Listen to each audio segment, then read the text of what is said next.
Thank you very much, Mr. President. Mr. President, we are here today to address what has been called a finance bill. I want to serve notice on the Senate that this abuse of the omnibus process by parachuting matters that ought to be addressed separately and distinctly will be challenged. Mr. President, as I understand it, before I get into the meat of my presentation, a finance bill supposed to reflect measures requiring legislative changes to meet certain deadlines arising out of a budget statement. That is what a finance bill is supposed to accomplish. But we are seeing, Mr. President, efforts being made to introduce measures that ought not to be in a finance bill. Procurement, national insurance, property tax are examples. Mr. President, I am not going to detain you or this honorable House any longer. I just serve notice. This is a matter that will be brought to your attention because it is becoming an abuse of the process. And I serve notice that that is unsatisfactory. Mr. President, let me begin my formal address to you on this issue before us. That is the Finance Bill 2023, which contains, as you have been advised, some 8 clauses, and it amends 6 pieces of legislation that are before us. But in looking at this piece of legislation very closely,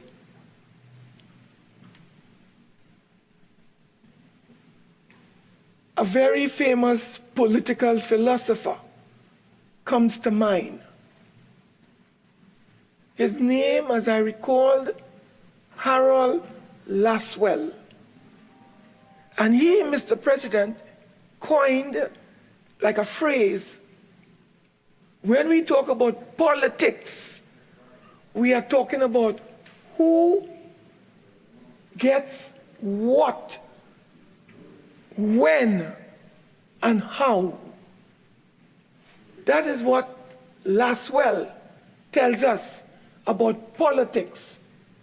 And when we look at the bill before us, and we look at the various provisions contained in the bill before us, Mr. President, it does manifest clearly Laswell's statement, because what we are seeing in this Finance Bill 2023, in this period of peace and goodwill upon all men and women, what we are seeing is a gift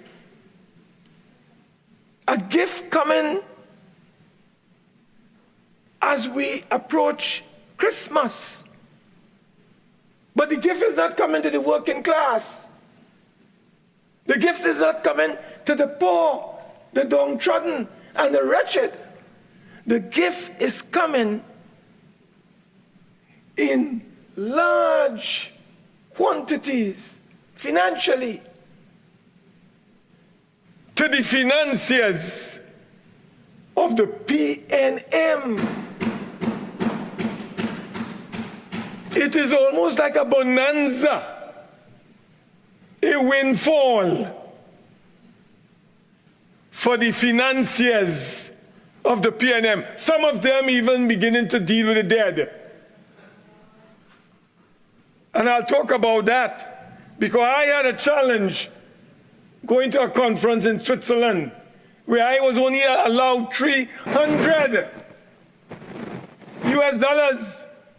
But I am seeing where financiers of the PNM and their bizarre rituals, these elements who are performing that, are getting tens of thousands of US dollars. I can't get that.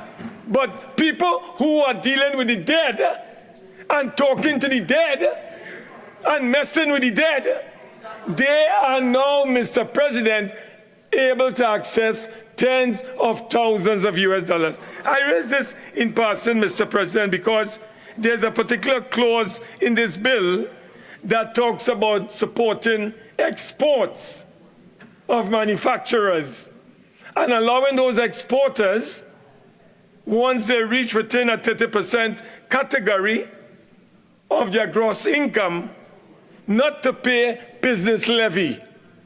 And that is designed, Mr. President, to encourage these exporters to export more. And the purpose of exporting more is to earn more foreign exchange, which is a scarce commodity in Trinidad and Tobago. So we are encouraging, by foregoing business levy to the manufacturing class so they can export more, so we can earn more foreign exchange.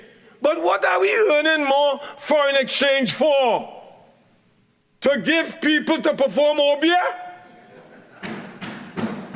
That is why we are earning foreign exchange?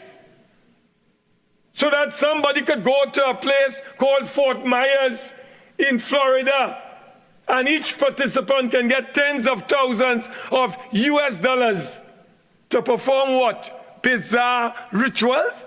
Mr. President, let us be serious. This is serious business that we are dealing with.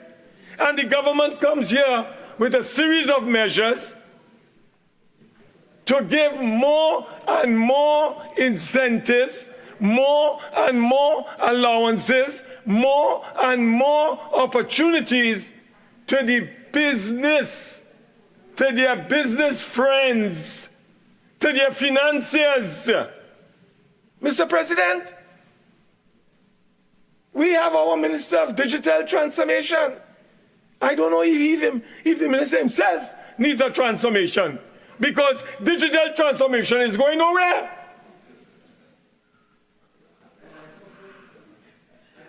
So here it is. We are the victims of cyber attack, ransomware attack, left, right, and center. Ministry of the Attorney General. The Prime Minister, well, I don't know if the Prime Minister's office has been hacked. But you have private companies like Massey, where almost 1 million customer files is on the dark web. You have TSTT, same thing. What is the Ministry of Digital Transformation doing about this? Absolutely nothing. So what we have come here to do is to give their big financiers up to $500,000 to buy what? Software, cyber security software, and network hardware to protect themselves purportedly from cyber attacks. But these are the same people, Mr. President. Some of them, and they have to explain it to this country, using our foreign exchange to perform bizarre rituals. Look, I call on the Chancellor of the University of the West Indies, who is the chairman of Massey. I call on Gervais Warner, who is the CEO, to explain to Trinidad and Tobago this headline story in today's papers where they are using our foreign exchange to perform devil. Senator Mark, we have a bill before us that is very specific in the clauses and what it lays out. Whereas you may have started to connect it to the bill, you're starting to veer off and go into a realm that's not relevant to what is before us. So I ask you to come back to the bill before us. Thank you, Mr. President. Whenever you find me straying, it is your duty to bring me back in line. So I welcome that. Mr. President, I have said that there are several measures in this bill. One, public procurement. Two, public property tax rather. Three, national insurance. Mr. President, you were here, but you weren't sitting there. 18 months ago, you were the vice president. I recall distinctly on the 30th of June 2022, the minister in the Ministry of Finance, the Honorable Brian Manning, made his contribution on the same measure that we are debating today. Mr. President, we got an undertaking. I remember Senator Vieira rising on his feet, seeking from the minister assurances that they are taking action against delinquent employers. And we got an undertaking from the minister that yes, we give you the assurance, we are tackling it. Not only are we tackling it, Mr. President, but we were told by the minister that there's a particular kind of equipment that they have purchased or they have at NIB to detect all delinquent employers who are not making their contributions to the NIB. So you could imagine my shock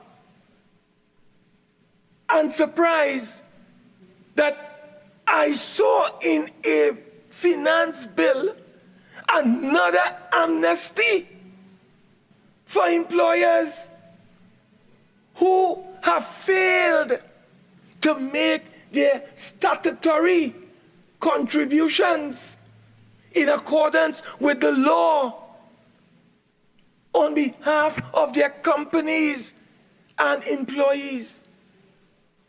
So we are being told, let us, through this bill, legalize fraud, legalize lawbreakers, legalize people who are not upholding the NIB law or the National Insurance Act.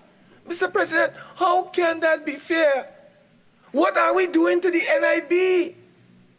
Yes, we might get a little 100 million, as the minister said, but what is that doing?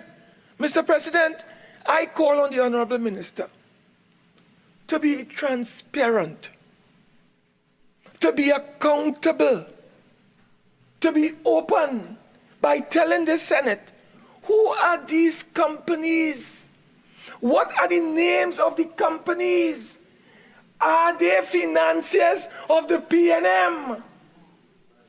We want the names of the companies that are going to get this bly for a second time in 18 months.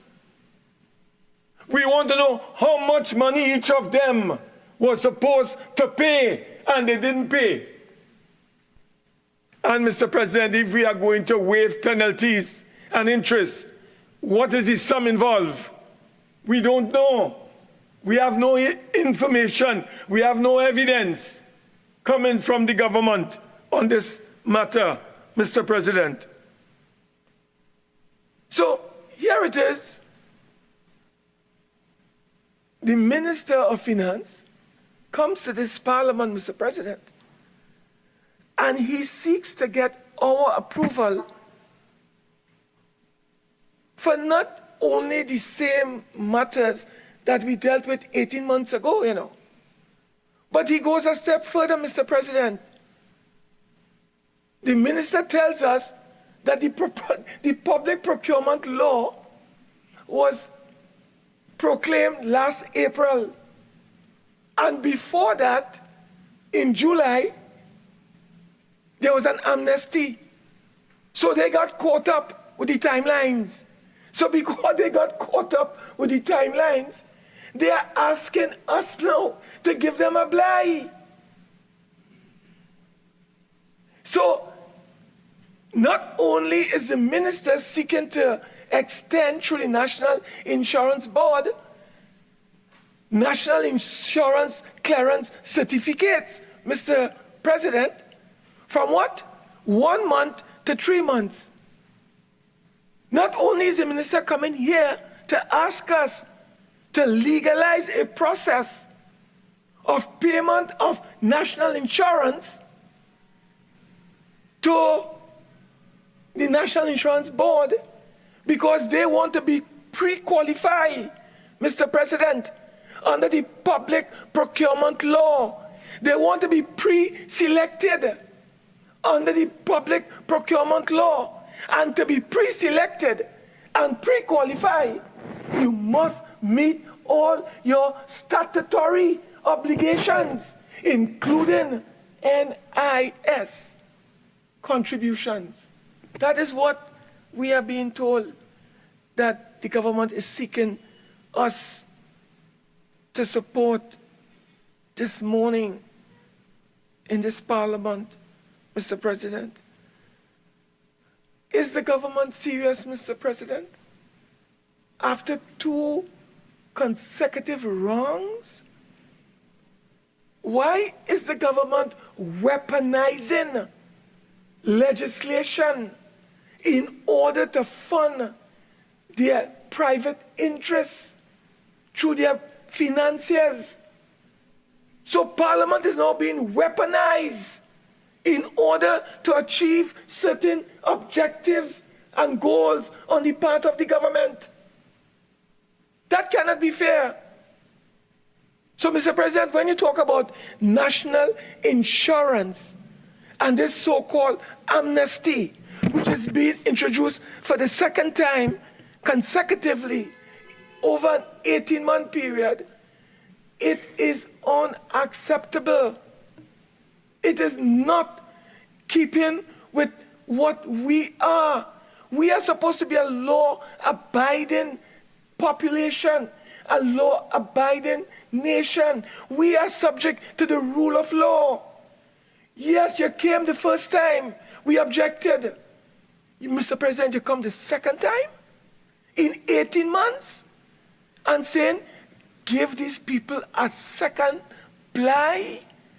Mr. President, they collected your national insurance contributions, 1/3, 2/3. They utilize it. They spend it. And then they come back to you now and to me in the Parliament and say, listen, we want an amnesty. You see all the money we spend? There's no problem. Just give us an amnesty, we'll pay it back. And we must support that. How can we support that? That is illegal. That is law breaking. Mr. President, how can we solve crime when white-collar criminals are able to get through scotch-free? What are we doing? So you have, Mr. President, the Parliament taking out from your income and my income, salary, every month, NIS. And they send it statutorily to the NIB. We are upholding the law. So when we retire, we can get what we are entitled to.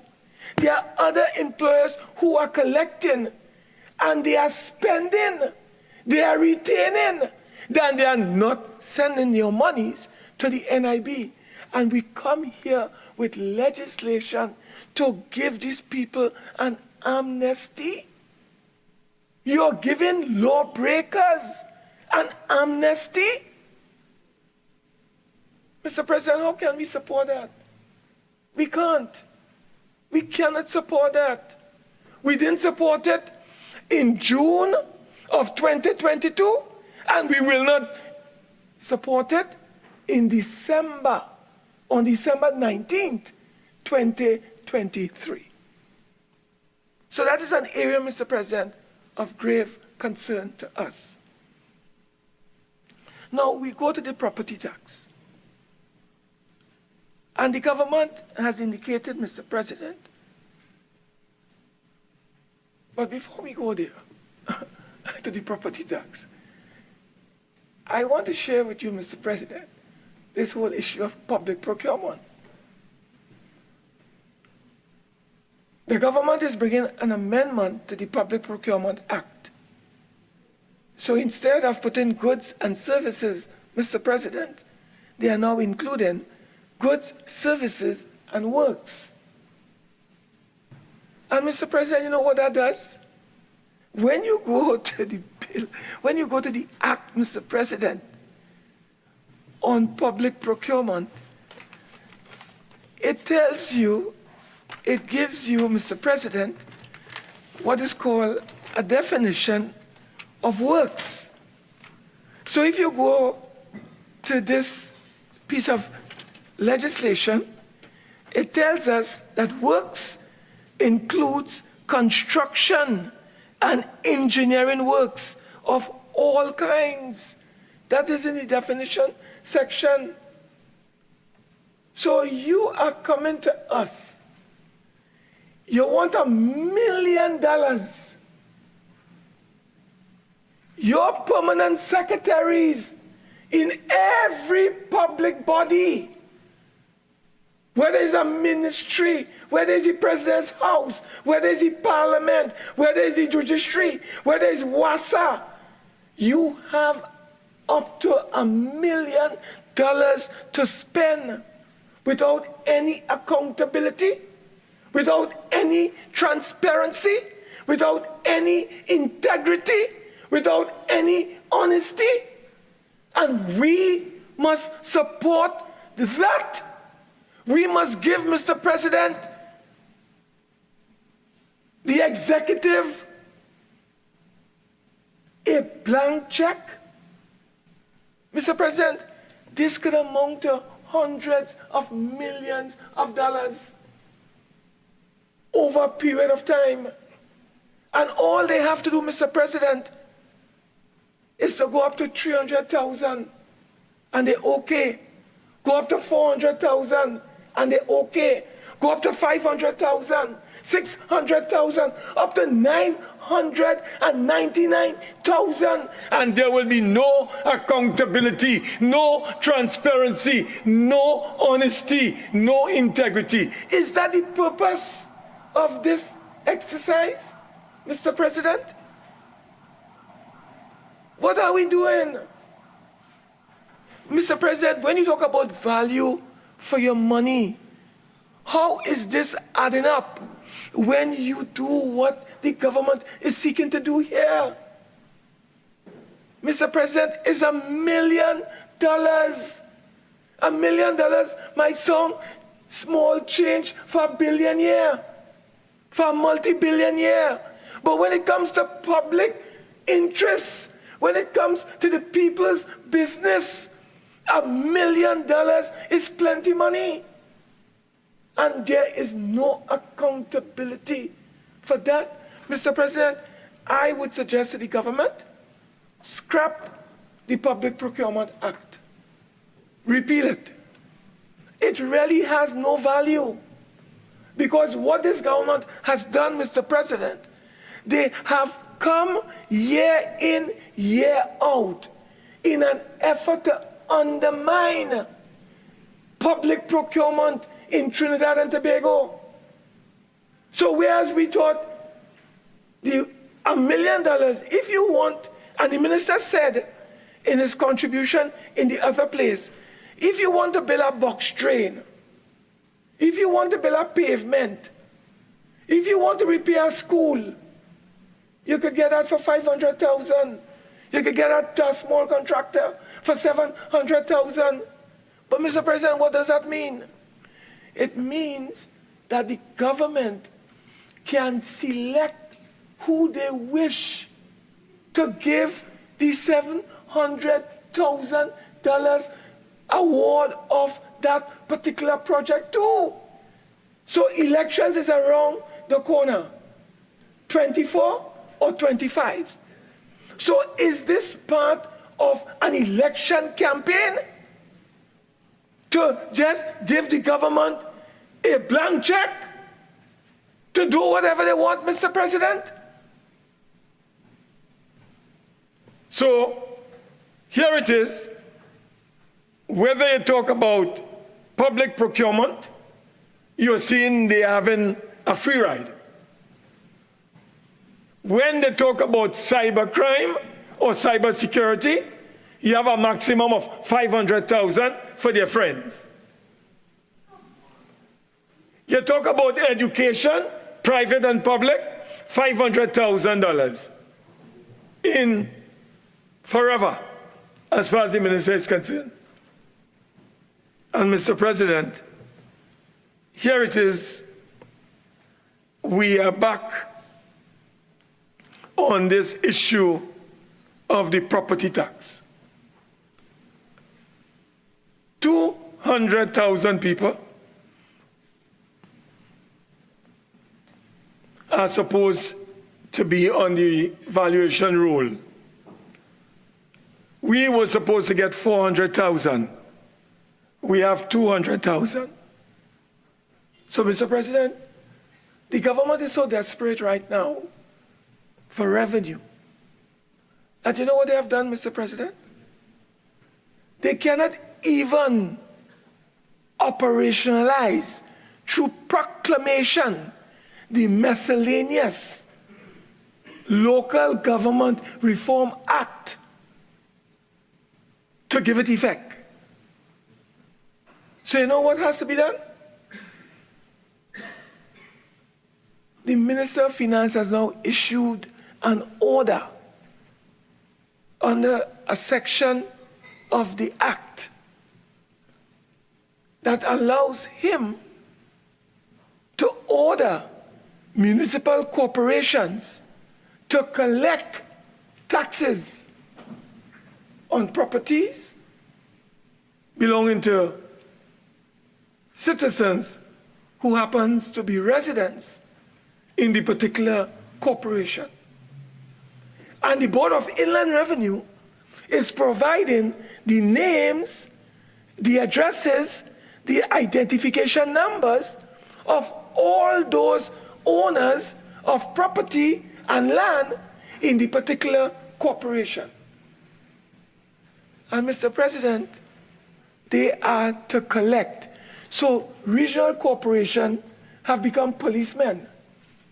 They are policing this whole process on behalf of the Board of Inland Revenue.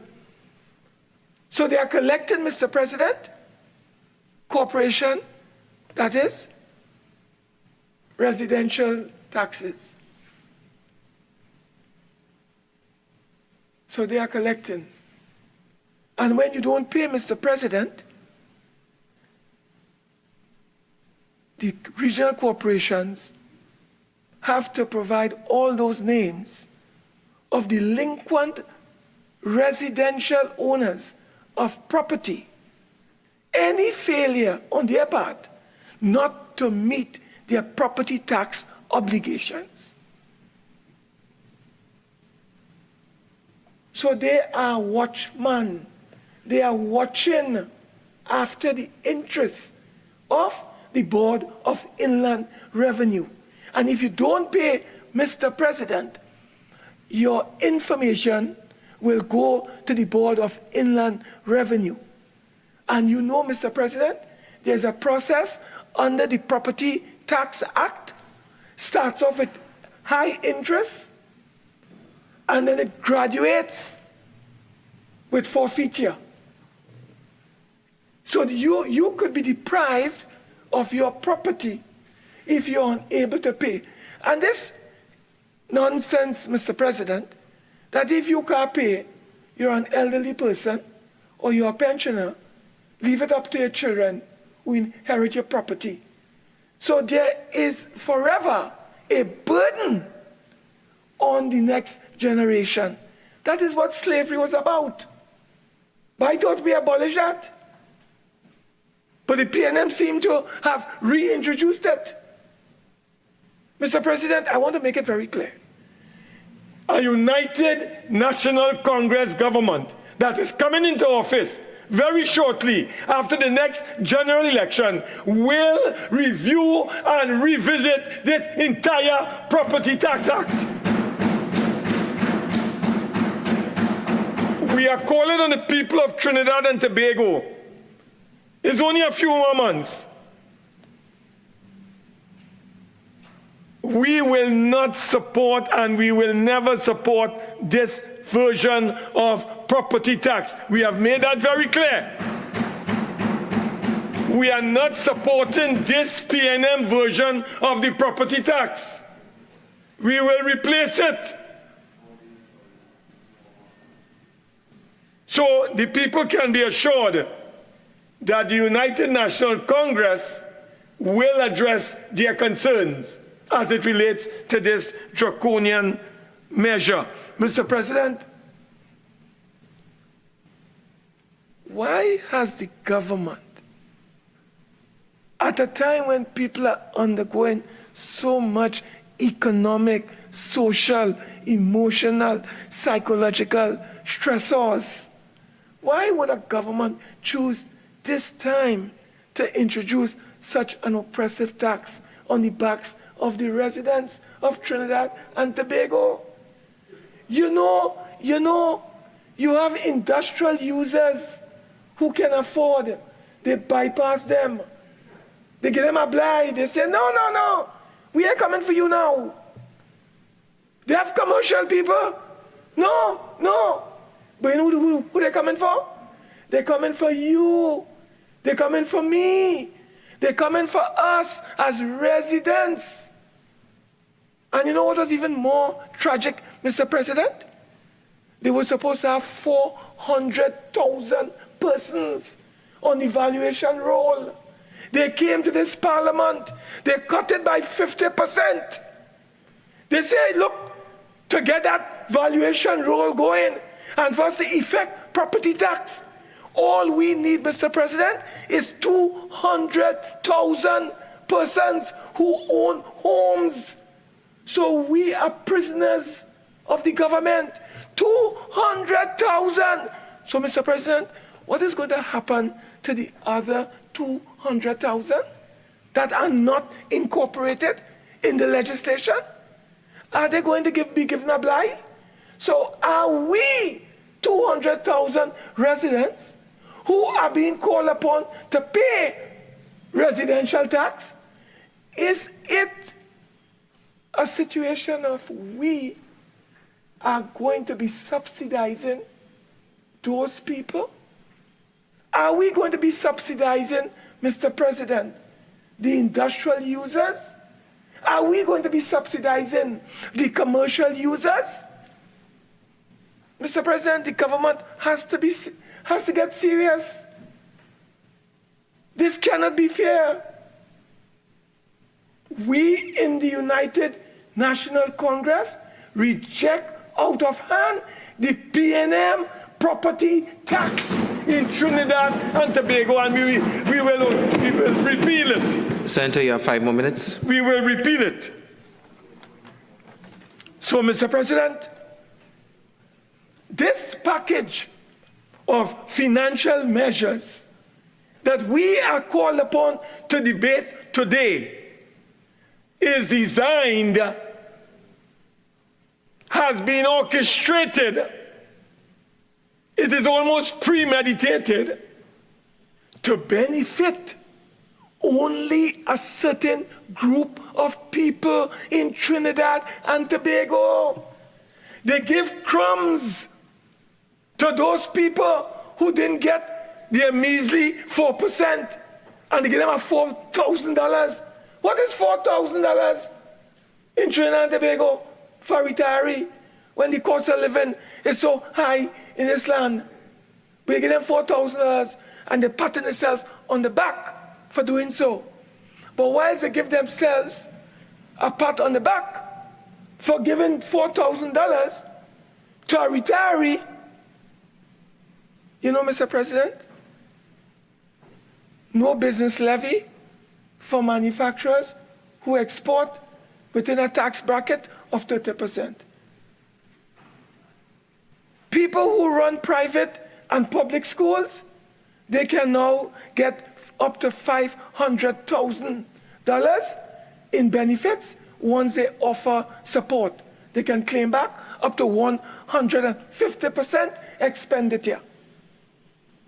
Those people who are involved in cybercrime or cyber security matters, and they have had their businesses attacked, whether it is Blue Waters, whether it is ANSA, whether it is Mercy as conglomerates, they can now access up to $500,000 in order to buy cybersecurity equipment, network hardware, and cybersecurity software. So, okay, but there's no overarching legislation in Trinidad and Tobago to protect the citizens. So the government has not brought data protection legislation to protect the rights of the people. There is no proper cyber security law on our statute books, but you're giving out money. You're giving out money to your friends and your family without any legislative framework. Where is the cyber security legislation? Where is it? Where is the Data Protection Act to protect my privacy? Nowhere to be seen. But you're giving out money to financiers. You're giving out money to your supporters. This is discrimination, Mr. President. So, Mr. President, we want to make it very clear in closing. The government of this country, through their policies and actions, have undermined, subverted, and weakened the national insurance system in Trinidad and Tobago. Would you believe that when the PNM came to office, in closing, Mr. President, there were 531 contributors to the NIB? You know what it is, according to the minister? It's down to 491 in 2023. He said in 2022, it was 451. So under the PNM, some 39,000 persons have dropped out of the system through retrenchment, through closures of companies in this country. So the PNM government is actively contributing to the undermining, the subversion of our national insurance system in Trinidad and Tobago by their policies. Mr. President, why after all these years, self-employed people have not come onto the national insurance scheme as a group? That has been something that we have been called for years, but not done. Mr. President, I want to thank you for giving me the opportunity to make my contribution on this very important matter, and look forward to the government addressing our concerns as it relates to these handouts that they have given to their friends, family, and financiers in this finance bill of 2023. I thank you very much.